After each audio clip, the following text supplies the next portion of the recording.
this segment of the Treasures of the Central Coast, we'll have an opportunity to explore one of the most pristine bodies of water south of San Francisco, the Morro Bay National Estuary. And we're so fortunate to have with us the Morro Bay Harbor Master, Rick Allegert, who spent a number of years and is very familiar and acquainted with this really marvelous resource here on the Central Coast.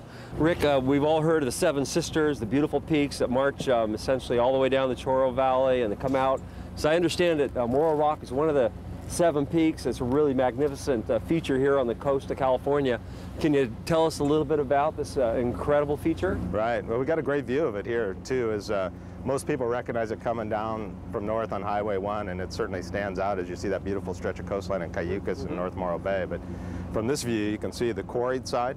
We're right in here. Right, exactly. That was an area this actually created and started quarrying in 1890, created this flat area out here, and then they generally would use explosives and dynamite and drop the rock and then take it off by barge. And actually, you know, the first Port San Luis, which was Port Hartford at the time, was constructed. So back in the 1890s, they went ahead and were blowing this thing, this beautiful feature, they were blowing it up. There's a wonderful story from 1891 or 92 when they thought they would blow up the whole rock. The whole rock? It's actually a true story. Yeah, they had a plan that they set off the explosives and it kind of went poof. And oh, they actually tried to? Oh, they tried to do it, yeah, too. So they came out in January 1942, you know, within 2 weeks of Pearl Harbor, and started constructing the North Jetty with no engineering plans, no nothing. They just had a plumb line and they said, okay, you know, we're going to start building a harbor here, and that's. And of course, in World War II, you know, the war there in the Pacific, all of these areas here along our seaboard were very vulnerable. They were at least perceived to be. Well, and I think, yeah, it was more than perception, because of course the Montebello was sunk in late December 1941. There was some shelling by submarines off the coast Japanese here. subs were here, yeah. Absolutely. Yeah, and that was that's one of the more famous stories too, is that their original plan was to make this a submarine base, and of course, you know, things were happening very fast, and they were concerned about subs. People were concerned about the Japanese even invading California, and it took them about 3 months before they figured out this wouldn't make a very good submarine base. Not a good submarine base. Shallow draft, yeah, a little too shallow. A lot of people don't know that you can access, this is about 6 miles of sand spit from MDO, from Montana de Oro public access points, if you go the whole length, and you can walk it. It's a beautiful walk. 6 miles though? Yeah, it's a good walk.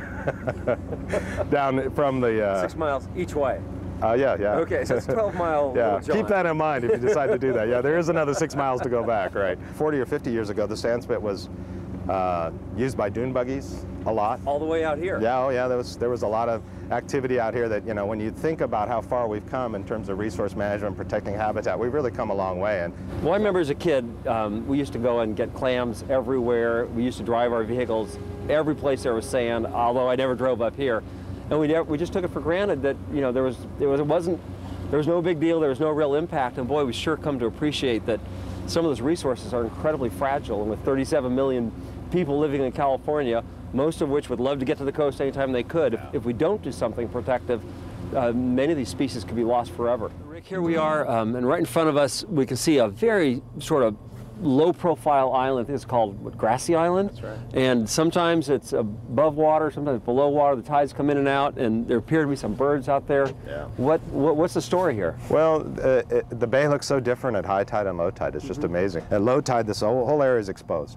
Right now at high tide, you can barely make out, as you said, the Grassy Island. You can see the white pelicans in the different distance there. Those are really an amazing animal. When they feed, they sort of surround the bait and kind of herd them. Yeah, make a little circle and dip and feed, and it's really a beautiful thing. And the whole just area out here is full of birds, full of wildlife. You see the sand spit in the distance. It's one of the most diverse birding sites in the country. I mean, I think it's rated top 10 by Audubon, and it's it's right there under the sort of Pacific Flyway. So you've got a lot of migratory birds that come through here, and it's a warmer area, so there's some wintering. And of course, a very successful area for feeding, because you've got this very unusual situation where you're exposing these little grass islands that are teeming with life. That it's a great food source.